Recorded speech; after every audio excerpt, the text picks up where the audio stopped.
Να παρακαλέσουμε τον κύριο Μάλτα να σηκωθεί. Ο Αντώνης ο Μάλτας εμφανίστηκε στην εκπομπή που κάναμε αφιέρωμα στο Στέλιο Καζατζίδη και έκλεψε τις εντυπώσεις. Μήπως είναι η κατάλληλη στιγμή για αυτόν? Καλό είναι να ακούσουμε και τραγούδια έτσι λαϊκά, στιβαρά και τραγουδισμένα έτσι με το δικό του τρόπο. Με το δικό του τρόπο. Αφιερώσει εδώ στην Ελένη, θέλω να το αφιερώσει, σε παρακαλώ πολύ, το πρώτο τραγούδι.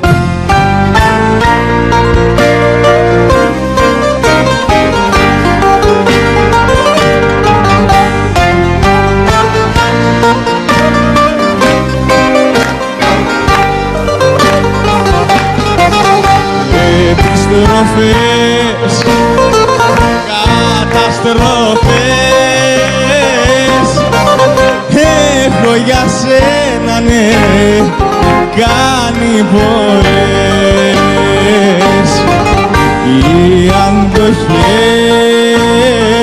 γίναν κλωστές, πόσο να αντέξουνε σπάσαν κι αυτές.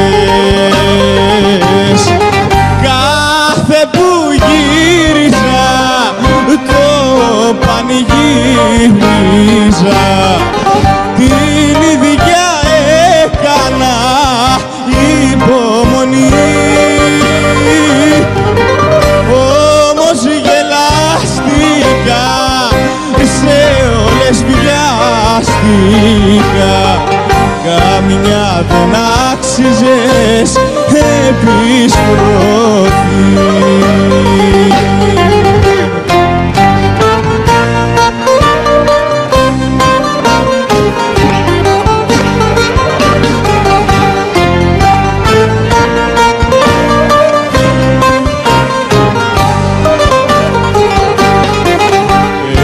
Επιστροφές, καταστροφές, στην ίδια κόλαση, στο ίδιο φταίς.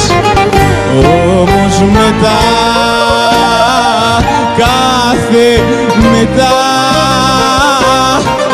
πάντοτε έλεγα ποτέ ξανά.